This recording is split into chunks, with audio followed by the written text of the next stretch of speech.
Welcome back, everyone. Peace be upon you. This is the second episode of the Godcast, hosted by the Existence Project under the Review of Religions magazine. And it's been some time since the first episode of the Godcast. And, we've managed to host a couple of God Summits, international God Summits in between these episodes. So do feel free to check out some of our content on the Review of Religion's official YouTube channel. And, we were thinking of how to kind of bring this conversation back. And it was really you folks, your engagement with our content, your comments, your feedback, people across the world that drove us to get this second episode going. And as always, we'll be happy to incorporate some of that feedback and keep listening to your comments and have that ongoing dialogue as we move forward with our future episodes. So joining me again today is our guest, Sabahat Ali. He's joining me from Silicon Valley once again. And you're originally from Calgary, but for those who weren't able to tune into the first episode, Sabahat Ali has traveled widely. Initially from Canada, but you've been to Sierra Leone, Uruguay, and you've done a lot of work for spreading this message on existence. So you're not only the editor of the Existence Project as it currently stands, but you've been able to kind of have an ongoing dialogue of this very crucial topic that we touched on. So do you have some kind of thoughts to start up? Like, what is it? What's so important about this to you? I think, I just, to clarify, I'm just a humble cog in the many, many pieces that make up this huge enterprise that we call the planet Earth. And we're all kind of playing our part in trying to find meaning and purpose and stuff. And I think that's what the Existence Project is all about. Getting to serve as part of the team means that I'm thinking day in and out about what perhaps a lot of people might think doesn't deserve their attention. Why are we here? Is there a fair way to identify, determine why we're here? And I think at the end of the day, when all of our dopamine kicks are, at zero and we're lying alone in bed, there's a very scary silence when we sit with ourselves. And the Existence Project is here to say that actually sometimes the silence is where a lot of the eternal and greater truths are hidden. And I guess that's what the Godcast is all about. Right. And, we had the opportunity to chat a little bit about some of this, the meaning that sustains you and, like these ideas and thoughts that we have to kind of battle with by ourselves often. We had an opportunity to chat about this on the first episode, where we touched on this idea that, okay, well, if there's a hypothetical truth out there, what are some of the ways I can go about measuring this truth that perhaps our senses alone, a scientific measurement, a tool of just mere empiricism, might not be the only way to do that.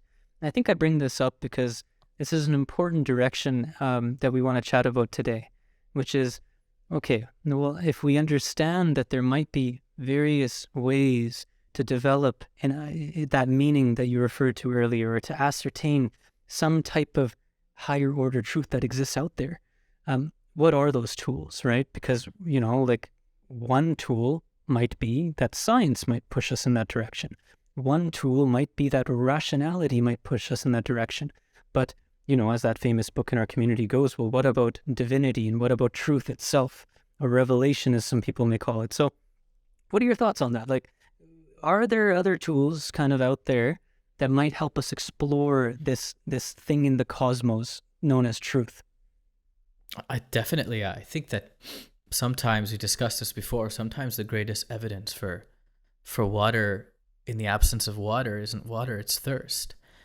When there's a cavity, there's a fissure that's wanting something, that demands something, and it's not being filled, or we're not able to find the right apparatus or tools or materials to fill it, it begs the question. Imagine before this pandemic, the number one epidemic in the world was depression and anxiety, according to the World Health Organization. And it's interesting, we discussed this like how many years ago, right, Muneeb, that it's almost as though the more we learn about psychology, psychiatry, the more our understanding and the breadth and depth of mental health increases, the more the epidemic seems to increase of people who feel lonely. And I'm talking about Right. crippling loneliness. I mean, we forget that loneliness kills. We forget that there are studies that demonstrate that loneliness has worse effects than many drugs and alcohol on long-term physiology even. Right. So when everyone is kind of looking for something, like when we look up at the sky, right?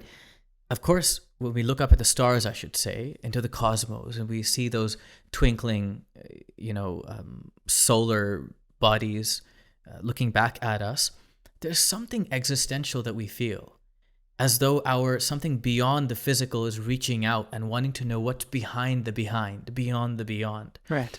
And I think that warrants an investigation. I mean, of course, billions of, in fact, really hundreds of billions of dollars are expended globally on space exploration, because we want to go and kind of touch the other side as much as we can. We want to know if there's another consciousness out there, right? Whether that's Exactly. an alien life form or not, right?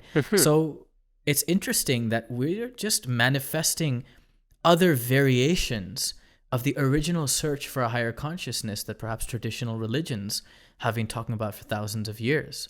Right. So it's interesting. Modern man is not so different than his yesteryear's counterpart.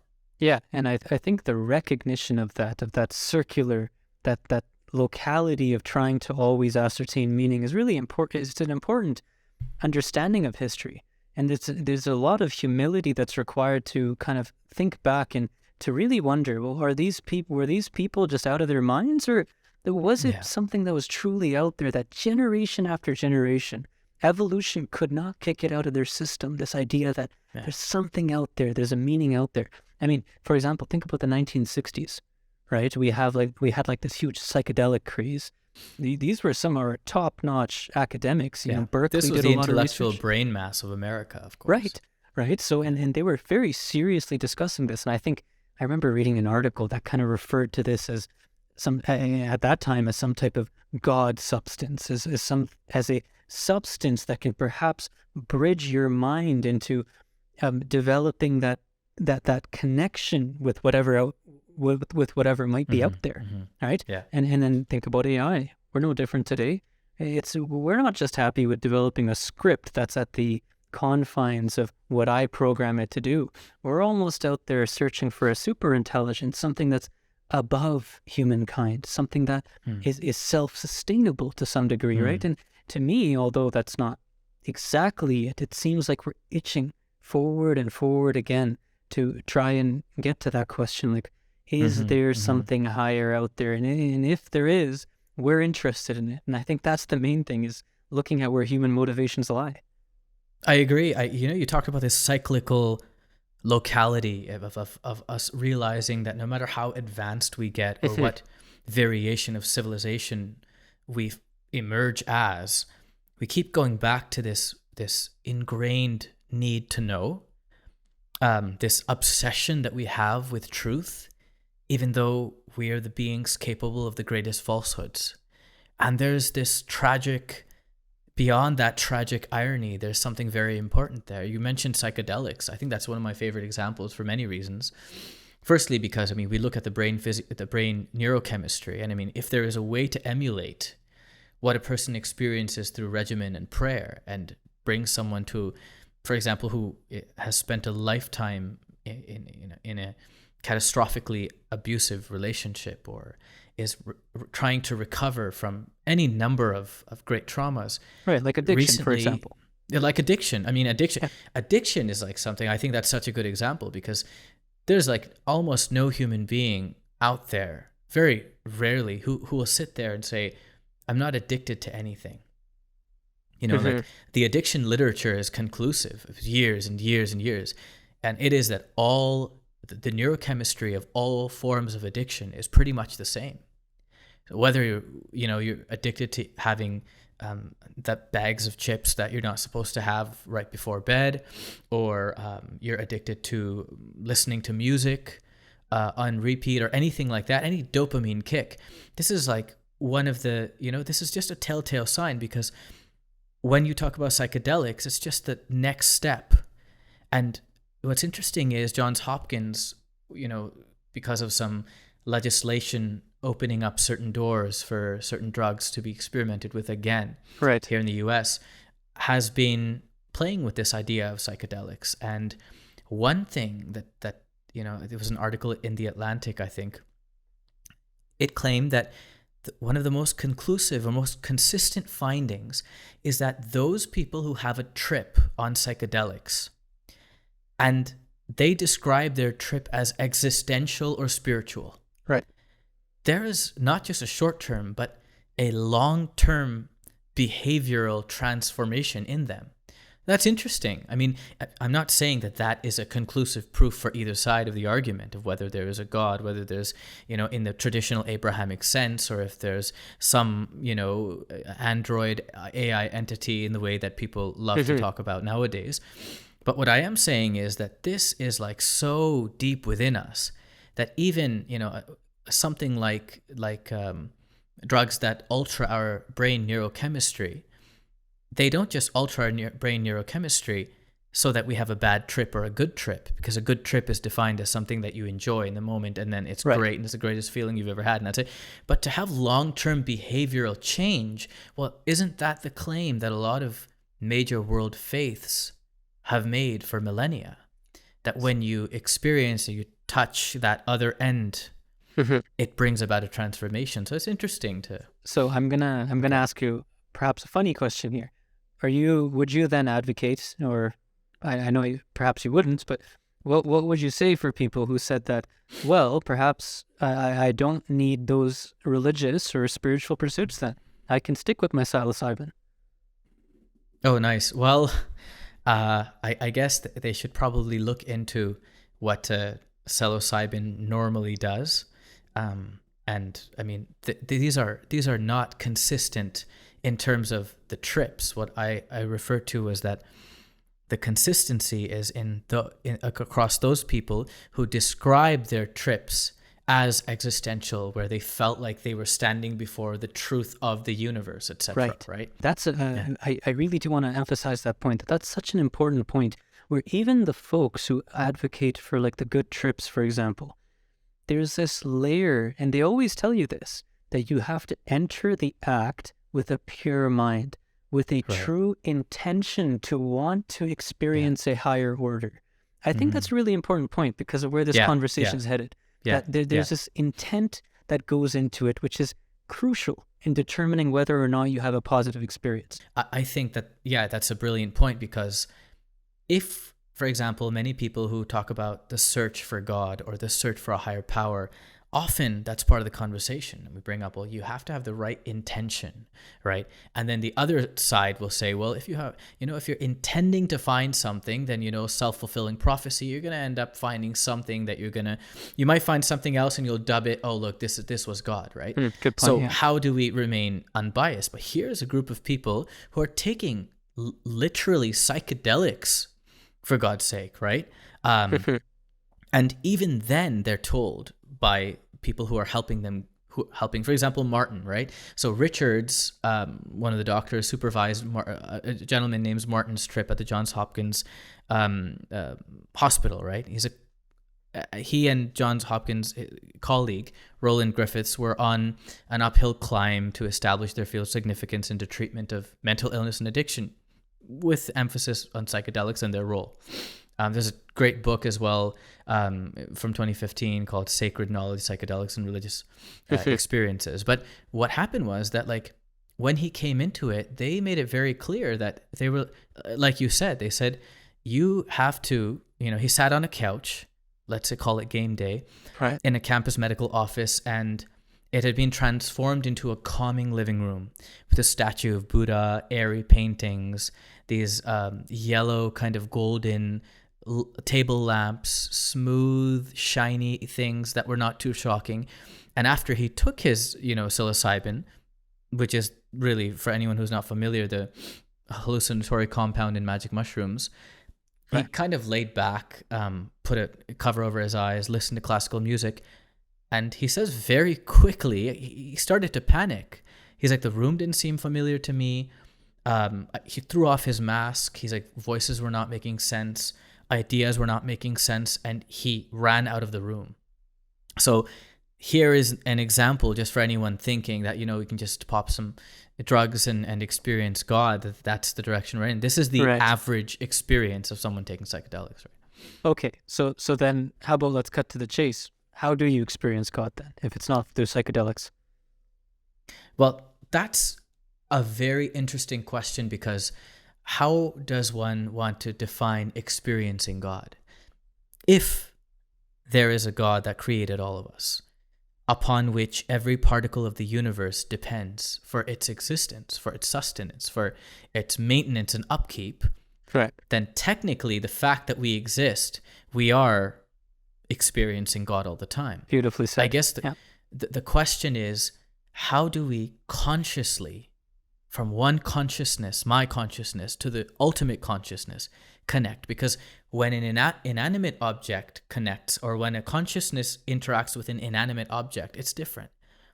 But our desire is to connect with, when we're trying to do, space exploration and everything, ultimately the most exciting prospect is to reach another layer of consciousness, whether that's aliens, whether that's another civilization, or even like a microbe, a microbial, existence, if you will, because it talks about intelligence. We want there to be intelligence out there. And it's interesting to me that in that search, we go from seeking someone or something, and we are also seeking someone. But in the search for God, when we come up with this idea, like believers will say, well, you should look for someone instead of something, meaning God Almighty. Right. People have an issue. And I respect that. I respect that because the version of prayer, for example, we talk about, in Arabic, for example, a lot of people may not know, Arabic, the word dua refers to calling out. And every human being has that intrinsic need to call out to something greater, right? For example, I'll give you a small example. Let's say that there is a person, let's call them Jerry, and Jerry has lived his or her entire life as an atheist. When we talk to Jerry, and I'm speaking to atheists, agnostics, all the time. I mean, that's the work that I do, right? Because we share here in existence, whether it's a believer or non-believer, we're sharing this bubble of existence. Right. So when I speak to them, it is almost never, their disbelief is almost never predicated on any intellectual argument in the end. Those are walls, but when you take down those walls, then you realize that, hey, the thing is, the concept of prayer that they grew up with is so untenable, because it introduces the idea of grave, really catastrophic compromise in the way of basic understanding of our physical world and science. You have to, in order to understand, in order to accept that prayer works, it's almost assumed as though everything that we know about science has to be thrown out first, and then we pray. But how can a rational person do that? Whereas in Islam, prayer, if you are working really hard towards something, that is also an expression of prayer. Right. And one of God's attributes of Ar-Rahim, the one who gives back infinitely more than the effort that is put into a task, or blesses a task, if you will. And we have countless examples where we will do a small deed, or we'll put in a little bit of effort, and we'll see exponential results, right? So that is actually an expression of prayer as well. So that's why I think that this whole idea, and another thing, like one of the main issues is people will bring up studies, right? They'll say, well, 2 or 3 of the most famous studies that were done on prayer, they're often quoted, and people say, well, look, a group of people were prayed for, and another group of people were, they were not prayed for. But I mean, if, for example, we need to connect with a higher frequency, let's say microwave background radiation, we have to have a very, very specific approach. And how can it be that if a person wants to connect with the other end of this universe, that person would not have to have a very specific approach to listen into the music of the spheres and get into that frequency? Islam says, here is a recipe that does not run at all contrary to human rationality or logic, totally accepts and in fact complements the idea of what is known as science, investigating the physical world, order, and says that, look, you have a spiritual antenna built within you. You're not just an individual that wants to connect with something greater. You also have the apparatus required, and that is the name of prayer. But obviously, like you said, the mindset that we have going into this has to be that we actually want to get to the other side of this. Right. And that's such an important part, especially, even outside of prayer, when we consider just dialogue on basic things today. Yeah. Like dialogue is supposed to be predicated on the assumption that I enter into a conversation knowing that I'm not perfect. There's this humility in it, hoping that our exchange of words will lead us both to a hypothetical higher truth, right? And that intention is so important. And I think nowadays, when we see the world fighting over every small issue, and surprisingly, although it's been kept, at least to some degree, civil here in the West, people are becoming very polarized. And we try to always localize like why it is that people are becoming polarized. And this is my personal opinion, is I think we're losing that essence of intent and humility of dialogue, for example. And that would be that same intent, that same human notion that would go into something like prayer. I also think you touched on two important things, which is the idea that it is consciousness itself is that bridge to experience God, for example. Yeah. I think that's a powerful idea, because we touched on it in the first episode, that it's not even clear that consciousness lives inside of us per se. Yeah. Right? There's no neuroanatomical, neurophysiological. Right. Yeah, I was going to say, there's not even a single pair of scientists that you'll find in the world who will completely agree on one definition of what consciousness even is, because it's so intangible. Yeah, it's a tough concept. And I think another thing that you pointed out that was important, you can correct me if I'm wrong, this is my best attempt at trying to summarize it, was it seems as though that the God that you're suggesting is out there is a living, and it's a two-way street. It's a living God that seems to communicate, if anything, more so to us than we do to him, which I think is a very interesting concept, because that's a very interesting concept. Right, because if I were to talk to even a lot of my theist friends of a variety of different religions, not all of them actually even posit the idea of a living God. And it's almost, some of it's verbally stated and some of it's intrinsic within their belief of what God entails in this day and age. Yeah. And I'll let you touch on that, but I do want to point one thing out, and I think, maybe some viewers listening to this might have the same question as me. It seems as though like this prayer thing, it sounds interesting, it sounds cool, but it comes with a package, right? Like it feels like you're selling the tip of the iceberg here, right? Okay, so you're saying prayer will reach God. Well, firstly, the Zen Buddhists of the late 20th century would say, well, why can't I just kind of do my own thing and connect with the frequencies and do it that way? And then some other people might say, well, why are you, like what's that whole package about that? You argue that, and perhaps if you're Muslim, you would argue that you pray 5 times a day. And then you have a religion that's associated with it, and you have all these rules that govern different acts of your life. So in a way, it almost feels like there's prayer, but it comes with a package of all these other things that you also have to do. So in essence, where does that stand, this idea of communicating with God in context of that? It's interesting, you raise that, because, it reminds me of what Paul said in the Bible, that the law is a curse. And we almost live in this when people do say this, I'm often amazed, because what we're saying is, I claim that I want the truth, and the truth is something that is truly meaningful. It's the ultimate objective of everything that we do. But if that means that there's accountability, that's what I hear. If that means that there's accountability for my actions, and that means that I have to follow a set of rules, then that is not actually what I want to do. And that's an interesting dichotomy and a very deadly paradox, because we live in a world where if we want to maximally derive benefit from anything, we have to follow a very strict regimen. So, for example, I was listening to an audio that was recorded on one of the moons of Mars, right?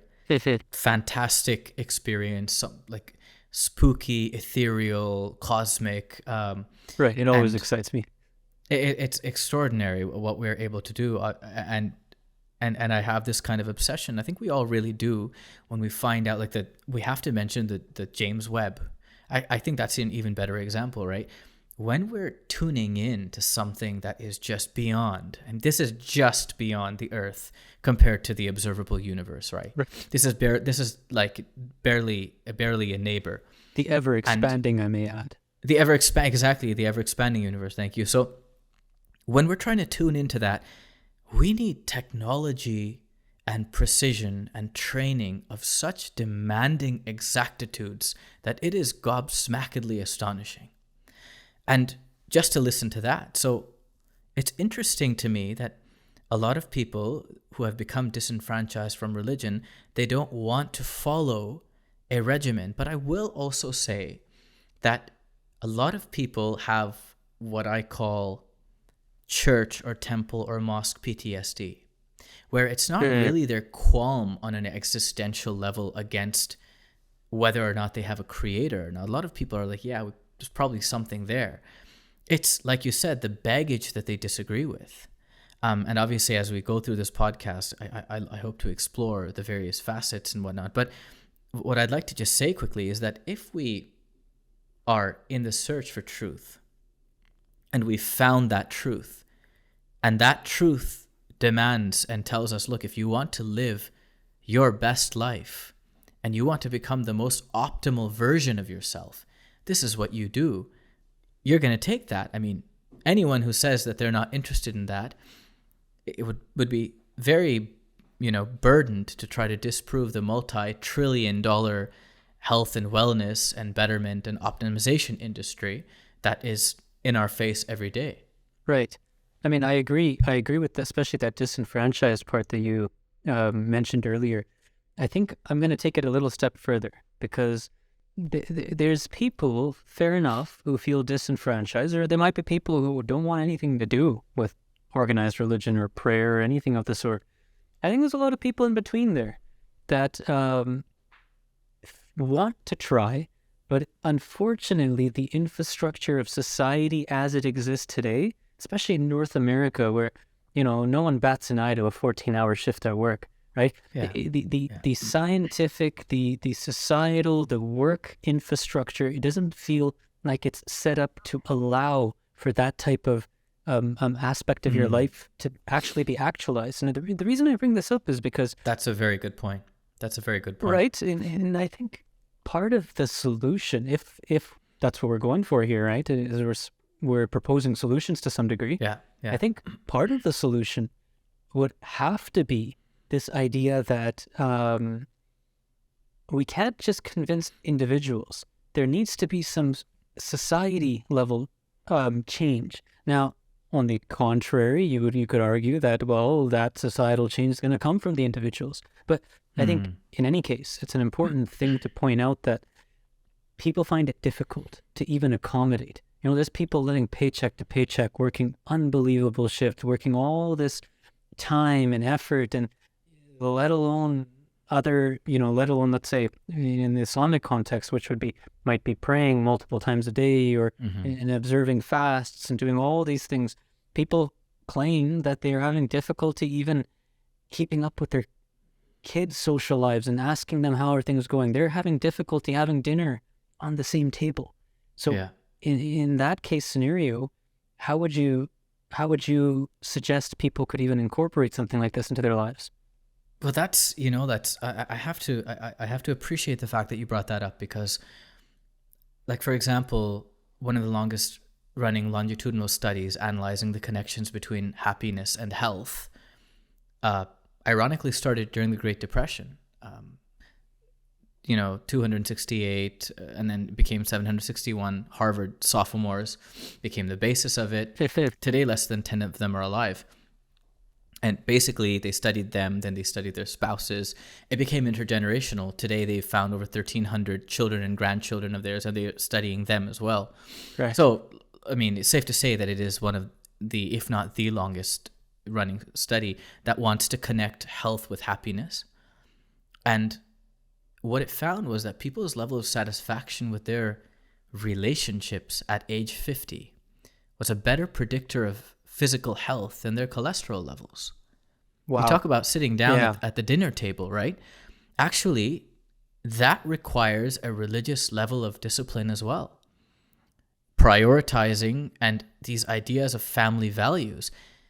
Irreligiousness or a lack of religiosity has directly, along with it, seen a skyrocket of a loss of family values, to the extent that even the institution of marriage by an alarming number of people is not seen as something that really is even a priority for them at all in life. And so this idea, I mean, the people in this same study, the people who were most satisfied in their relationships at age 50 were the healthiest physiologically at the age of 80. Wow. Right? This is our bodies speaking to us about what is truly maximally beneficial. And you gave this example of family, and I want to zoom in on this, because this didn't just happen. I mean, they didn't just fall into the laps of perfect parents. These were, many people came from rough neighborhoods. They came, different neighborhoods in Boston. Some came from what could be called, familial privilege. Others, were more stable homes and stuff. Others came from trauma and financial privilege. Others came from great difficulties. They didn't have perfect parents. They didn't fall into the laps of perfect spouses. They put in work. They valued those connections. And what's interesting is that religion has always been at the epicenter of bringing people back to the dinner table, eating together, a mother, a father, a parent, a child, fulfilling rights. I mean, in Islam, at least, we can speak for that. If you pray 5 times a day, but your own children fear you, your prayers mean nothing. And I think that's something that a lot of people need to hear today. There's a very famous hadith, there's a very famous saying where God Almighty said to the Prophet Muhammad, peace be upon him, in 7th century Arabia, tell mankind that if you fail in the rights that you owe to me, meaning God, I will forgive you, because I don't need that from you. But if you fail in the rights that you owe to your fellow human beings, I will not forgive you, because they depend on that. They depend on us fulfilling rights to one another. And I think that's another aspect that is important when we talk about, fulfilling. People are like, oh, I don't need religion to be good. I don't need this to be. I was just talking to a number of people, various executives and community leaders here in Silicon Valley. Those who are pronouncedly agnostic, there are many of them. They have achieved the highest echelons of excellence, but they're very lonely. They're very lonely. And, for actually from 1938 to 54, and even till the 2000s, if we're going to be honest with ourselves, Western research tended to ignore almost every form of low arousal happiness. Things like peace, calm, harmony, tranquility, satisfaction. Right. I'm not talking about the satisfaction of biting into a burger or, getting a 3-pointer shot in basketball. I'm talking about your resting happiness rate.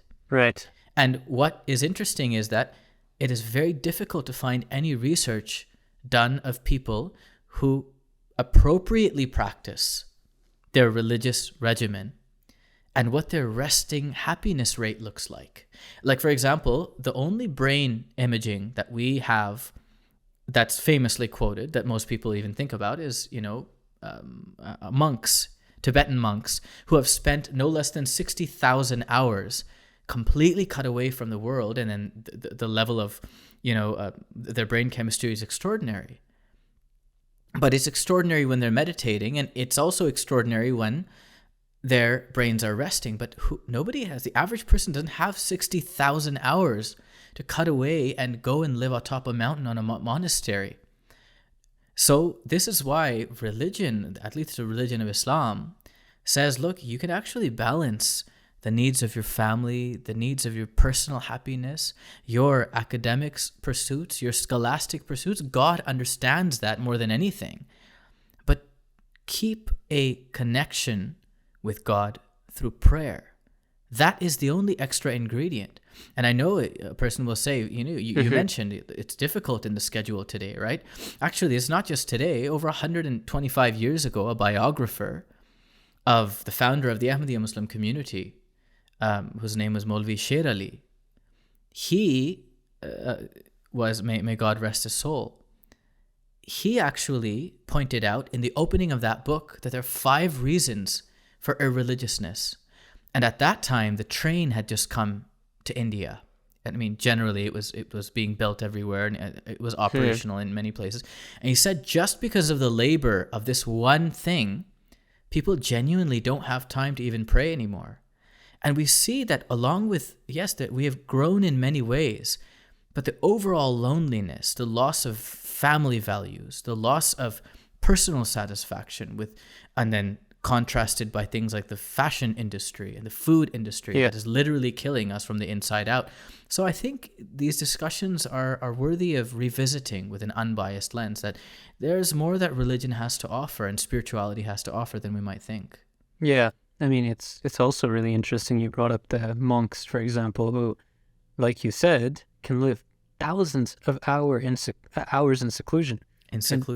Earlier, we talked about how loneliness can kill people. So you might wonder then, like, what sustains these people through such a intensely, technically deprecating time of their life? Isolating time, absolutely. Right. And I would argue that, that might even serve as some type of tertiary evidence, as the fact that your goal, perhaps, with this whole prayer thing has perhaps a higher order goal of developing a relationship or a friendship almost. And because I think human beings have like a very specific apparatus to always need that type of socialness, this connection. There has to be a narrative there in that connection, right? Yeah, exactly. Absolutely. Right. Well, I when it comes to the narrative, I mean, I couldn't agree more. One thing I think has to be added to this part of the discussion, perhaps, is that when it comes to the questions of existence, you I should say, have the privilege, the terrifying privilege of working with people at all different levels of their I guess, moments of their lives where they are in their own happiness and stuff. So I had this neighbor when I was in Mexico City who happened to be, by God's grace, I have to say, a nationally award-winning suicidologist. Oh, wow. She would speak to me from time to time. I mean, this was mid-pandemic, mind you. And she was dealing with so many different patients, so many different individuals, and she was organizing, doing some excellent, amazing work. God bless her. She would speak to me, about various things. She would come over, my wife was there, and, we would talk over tea. And I got to learn quite a bit about the fact, and this is what she said. She said, people need to be connected. And there are certain people who might be religiously oriented to some extent, but they do not connect with their families. They've cut off their families. Right. I talk to people like that. But a vast majority of the people that I talk to are people, I asked her, like, how many of the people that you talk to are religious? She said, very few of them. Very few of them, because you talk about the baggage earlier, right?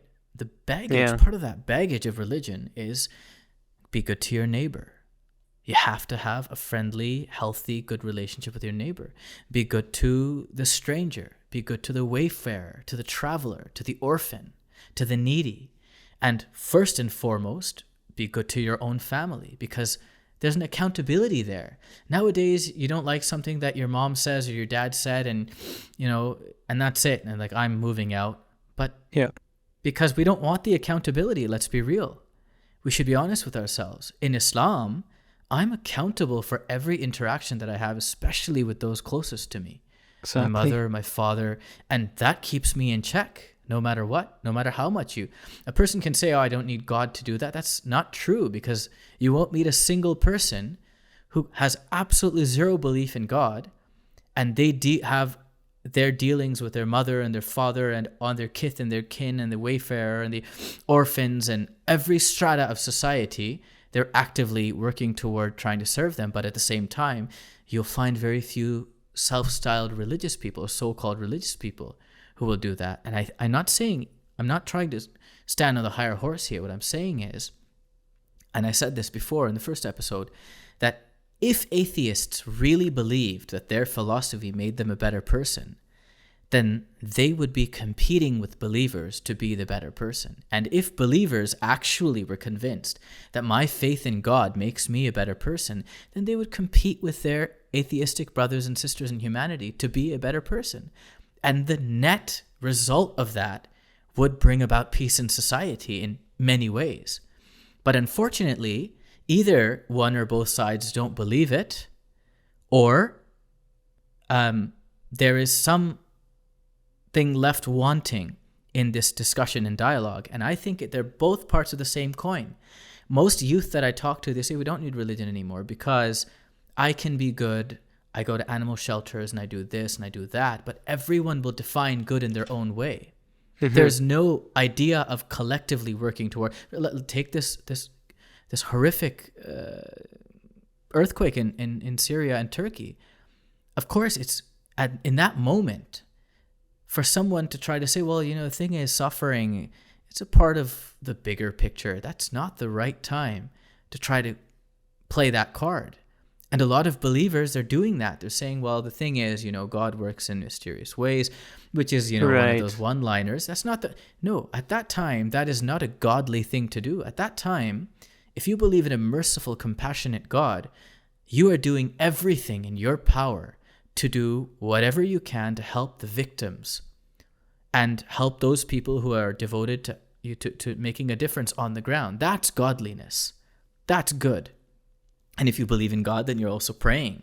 I mean, I'd like to say, especially my heart bleeds for the victims, people who are on, but at the same time, miraculously, people are being saved. And in that regard, our faith in just how brilliant the human body is and how there are layers of compassion and mercy and security woven into our physiology. For example, an infant being pulled out of the rubble after 6 days, an infant that needed to be breastfed every hour, 90 minutes, right? So, I mean, there are incredible things coming out of this that remind us of the need to look past these differences and think about our existence collectively and together. Right. I mean, for the sake of time, I'll just touch on one of those points now. I did want to comment, though, that we did end up discussing part of this in that first episode, where we talked about how there's a certain branch of the new atheist movement, and I'm transliterating, but, for example, Sam Harris, technically does agree that there's some good parts of religion, which can, for example, cultivate certain values in society. What they argue is, well, let's extract it from the corpse of religion to some degree. Of course, transliterating. Yeah. Now, the other part that I think is interesting, and I'll let you choose which one you wanted to comment on, or perhaps both, is that you mentioned a miracle right there, right? And I would consider that nothing short of a miracle. A little child being saved under the rubble 6-7 days later, and I saw that news report, and it spoke to me so much, where I thought this was a miracle beyond miracles. Exactly. It's beyond the physiological impossibility of it. It's not just like you're looking at it from a scientific perspective and being like, this is how likely it was, and this is how it happened, and the difference is so. No, there's something deep within each one of us, atheist, believer, whoever we are, where there's something phenomenal there that we can't quite define. You can't put your finger on it. Yeah. And there might be, and this is my problem here, and I've encountered this quite a bit. There might be a crowd, though, that comes to you and says that, well, I mean, that happens. There's a normal distribution. You have the extremes of it. What about those other miracles you folks promised? The splitting of the oceans and bringing people back from the dead? And I think this is such an important concept to me because to me, when I try telling people that we see miracles every day, like every single day, we see the miracle of human existence, to be frank, and the miracle of our continued survival against anything going wrong, like in our anything and everything going wrong, of our brain and in our immune system, and it always pushes towards survival at every nanosecond of our existence. And life, right? Even though the underpinning, the thing that underpins is entropy. Entropy, exactly. But some people, they're out there thinking that, no, we define miracle as in, I want to see a ray of light shoot down from the sky, or I want to see you, split the North America continent in half, and these are miracles. So I think that this has actually been a very costly problem, especially actually among the believers, because now I think what's happening is a bit of a splitting. Well, because there are many believers, especially from Christian faiths, and actually most of the number, majority Muslims as well. They're all fantastical winged horse to heaven and things like the that. Buraq, for example, the wing, exactly, and crossing dimensions. So this is an important point to me because I think that when the believers, they have an accountability to uphold the best form of their belief, but when they interject, the most accurate, I think, if it's from God, then it's not up to the believers. I'm just saying the same thing from a different side that you're saying. It's not up to the believers to try to bring the best version, and which is what a lot of people think they have to do today. If a religion is from God, then we have to present the most accurate version of it, and it should by default be the best. Exactly, and then I couldn't have said it better. Well, I literally didn't say it better. And I think that's important because what's happening now is that when the believers innovation in some places is good, and we know that in matters of accuracy and authenticity, perhaps not so much. But when other believers look at it, like the kids growing up today with all the science and the scientific method and all this thinking at their disposal, and then the atheists who are on the outside looking in, maybe they're interested, maybe they do see a spark. Or the agnostics looking in, maybe they do see a spark in religion, but then look in, they see people coming back from the dead, they see all this stuff, and they're like, okay, what's going on here? So how do you think, how can miracles, which apparently have been narrated in some of these holy scriptures, be reconciled with what we're presenting, which is this idea that God in a higher order, as well as natural order, coexist? Yeah, so great question. And the founder of the Ahmadiyya Muslim community actually pioneered the clarification of what a miracle is in Islam as against the modern version of all other faiths. And I say modern version because they're just cataclysmically different from what they originally were as espoused and endorsed and taught by the original prophets of God. But that's, for another day. He described that the word miracle in English is a great disservice to these various phenomena, things like the splitting of the sea. And he said that the word in Arabic is actually mu'jiza. Mu'jiza refers to a thing that renders anyone else alive at that time incapable or unable to reproduce something like it. Like if a prophet comes forward, anyone comes forward and says, I'm from God. And then people naturally say, okay, if you're from God and we're all human beings, you should be able to do something that we cannot do. And unfortunately, because of our lack of understanding, and really because believers in many parts of the world, in many parts of various faiths, they lost faith in the veracity and the power of their own religion. And that is why they felt the need to illustrate and conjure these phantasmagorical myths and tales. Exactly, yeah. Whereas the founder of the Ahmadiyya Muslim community, Hazrat Mirza Ghulam Ahmad of Qadian, he actually said that a miracle just is anything that is done that either from a certain angle or due to a lack of knowledge of the physical realities of that thing, appear impossible and cannot be emulated by people of that era. For example, the miracle of let's say the splitting of the sea. So that was explained away, if you will, by actually the founder, by the fourth caliph of the Ahmadiyya Muslim community and the second caliph of the Ahmadiyya Muslim community as well, who explained that, look, tide makes all the difference. If there's a low tide, you can cross at times, and then when there's a high tide, you cannot cross. And if there is a if there's a great enough width from one end of a body of water to another, and the tide comes in, then you can drown in the middle, and that's what happened. And it's interesting because the Holy Quran doesn't say that the Pharaoh, the same water that saved Moses, he went at a time of low tide, drowned the Pharaoh. So this is really interesting because this, suddenly you're like, oh, that makes a lot more sense. It's just one example. And then journeys like the Buraq that you're talking about, the night journey or the night ascension that's attributed to the Prophet Muhammad, peace be upon him. Yeah. So when we look at the narrations, it was either a dream or it was a vision. It was not anything that physically went up to heaven or anything like that. And until we're able to really look at religion and faith, for example, I have to touch on the idea of prophets or saints raising people from the dead. That's important. So that's because people either did not have the knowledge that maybe someone was on the cusp of death, and their definition at that time of medically proclaiming someone dead, which has, as a student of medicine, has evolved dramatically, even in the last few centuries. Mm-hmm. So at that time, a person who may have appeared dead to the layperson was revived by whatever cure or miracle or whatever, prayer or whatever it is. That was not a scientific impossibility.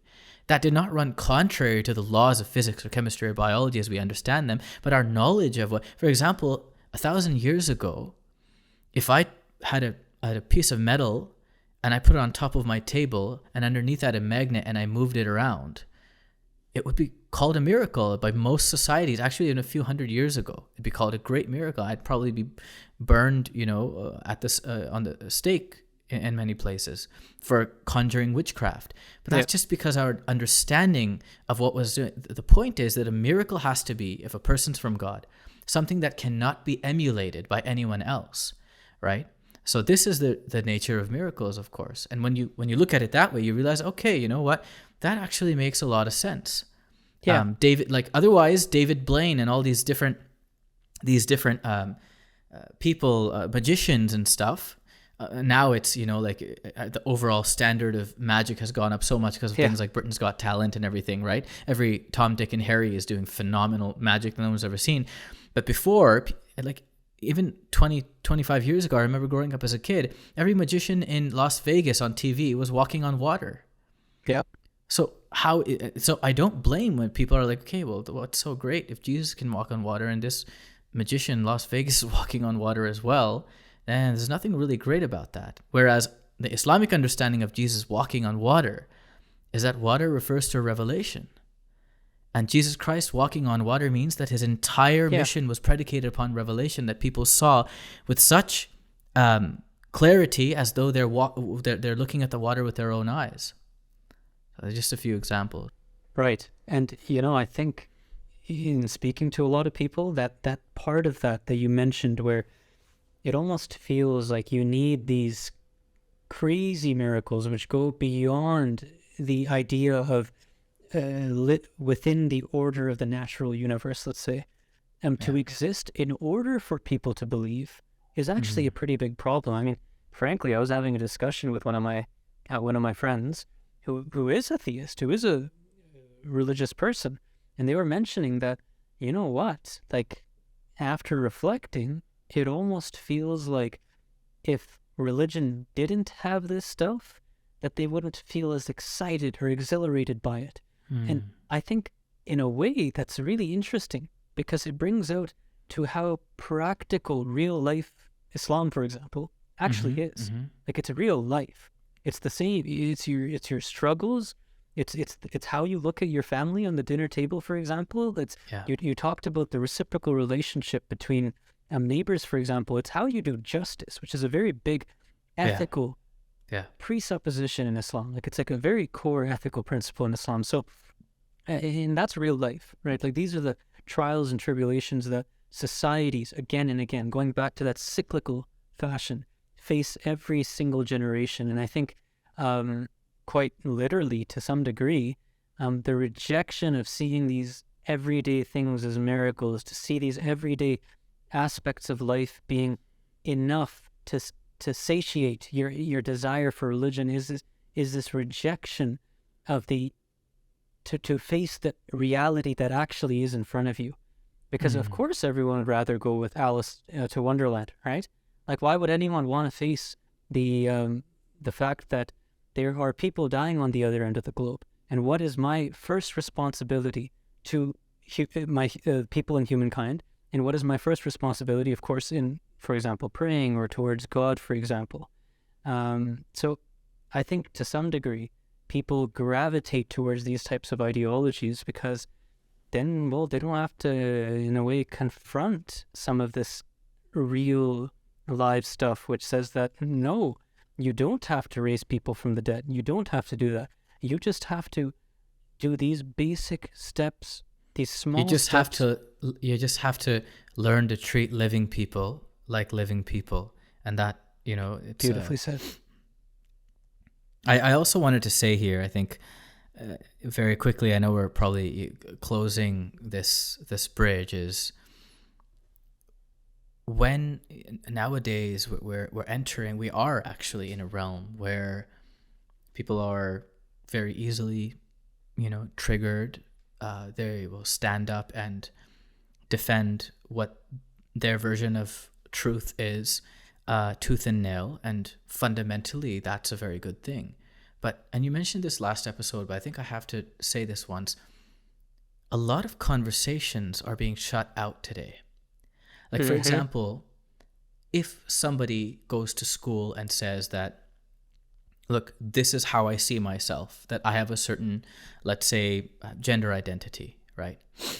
Then people will defend that person and say, there's a group of people who will defend that person and say, yes, that is definitely something that we stand behind you. We're your ally. We're your this, we're your that. And on the other end, when it comes to religion, when it comes to God, you as a medical student, we were talking about this earlier. Yep. There's no one who's going to pat you on the back. And if you say, I identify as a person who believes in God. And there is a great disparity there, because actually, as a believers, I speak to many people who have to hide their belief, their true self, if you will, from many people at their own jobs, because they feel job opportunities will be taken from them, or they may not even be able to carry on in their careers because of believing in God or being a Muslim or praying 5 times a day. Right. And I think that it's important for us where on one side, if we're trying to open up conversations of human rights and try, saying that everyone needs to be an ally and needs to be a supporter of one group of people that is being ostracized, then we should be fair about other groups of people that are suffocating equally and in silence. No, I think that's probably such an important point to move forward with, that conviction as well, that you as an individual need in circumstances like that. And I know you alluded to it. It's a real thing. I mean, I see this in professions all the time. I have people mentioning this all the time. I've done some work in our community with student affairs, and certainly this is a very real thing.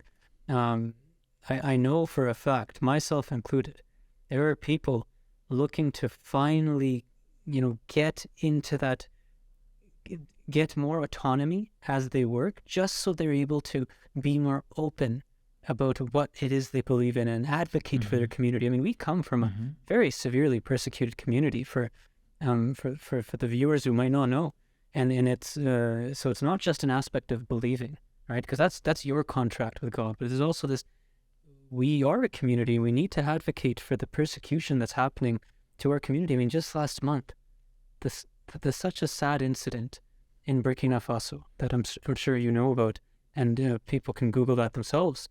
And what's scary is that most of our viewers will never have heard of it. Exactly. Right? Because it's become so common. People came in, killed 9 people in a mosque. Just ask them their belief, right? Just, what do you believe in? They're like, we believe in this. They're like, oh, you recant this belief. They said no. One by one, in front of their wives and their children, they were shot dead. But you won't hear about this. Generally speaking, other than maybe, someone from within the community trying to let the world know. Because it's not the designer faction of society and this given era, people who believe in God, who are being killed for their belief. So I think it's important for us to be very careful. There have been, various massacres. There have been famines. There have been so many mass destructions. Mm-hmm. But there are things, for example, the Uyghur Muslims, what they're facing today in China. Yeah. It's like the most that you'll hear is like, oh, that's so horrible. And then that's it. Yet the atrocities that they're facing are absolutely horrific. But because a person who believes in God, people just don't see that as something to fight for, their fundamental right to believe in God. But today, a person's fundamental right to identify as whatever, that's being viciously safeguarded. And I'm not saying anything for or against any of the any of the a person who identifies as XYZ, that's between them and their creator. But when it comes to the idea of belief in God, people are being targeted and killed within religious communities. And China is an example of an atheistic country, a severely atheistic country, trying to actually extract religion physically through torture. And it's interesting to me that the outcry for this is so little unfortunately, by many of those who actually, most of the people who are working on this are believers in God. Yep. Right? Yep. Whereas when it comes to other humanitarian aid, you'll see people who don't believe in God equally standing shoulder to shoulder with people who do believe in God. But there's a problem there, an asymmetry there that's quite lethal and dangerous. No, I completely agree. I mean, even in my work with the common denominator, this is something we recognize very, very rapidly, that people severely underestimate the degree to which lives are being lost, groups are being targeted, state-sponsored or tribal persecution is being conducted just on the basis of faith. We like to categorize people on a variety of different things, and, it can be ethnicity, race, tribes, castes, but when you look at the world, it's ideology that's butting heads. And I think that the recognition that there's an intolerance towards other forms of truth, there's an intolerance towards other forms of people finding their meaning in life, kind of going back to those very fundamental topics that we started this episode with. So I guess maybe I'll turn it to you one last time, is we started this kind of journey on this episode talking about those things. We talked about truth, meaning, and you proposed a mechanism of reaching that. So what would you advise? There's your viewers, there's going to be professors viewing this, there's going to be students, people from a variety of backgrounds, people of faith, people that are proudly atheistic or agnostic. So if you were to give a unifying narrative, because you talked about the importance of narratives, what is the narrative today? What would you give to the viewers today? I mean, that's hard to sum up because, of course, we're going to be having, this discussion is going to keep going in the Godcast. Right. But for today, I would say that it's something worth considering is the idea of God. Forget about whatever version of God you grew up with and you're like, I reject that concept of God. But is the idea of God as your own soul, your own person, your conscience, your consciousness, your mind, your heart, as it paints to you that if there is a creator who created you with a purpose, would you like to know that purpose? At least, is that something worth investigating? And what could that investigation really look like? And what would that demand if you are trying to connect with that? The second thing is, that's the intellectual kind of philosophical side of it. But on a human level, we are all going through something. And like Rumi once said, the wound is where the light enters. Fair. We're all going through something. There's a challenge. There's something where our human efforts just fail. And that's the core of the Existence Project. It's about where our human efforts fail.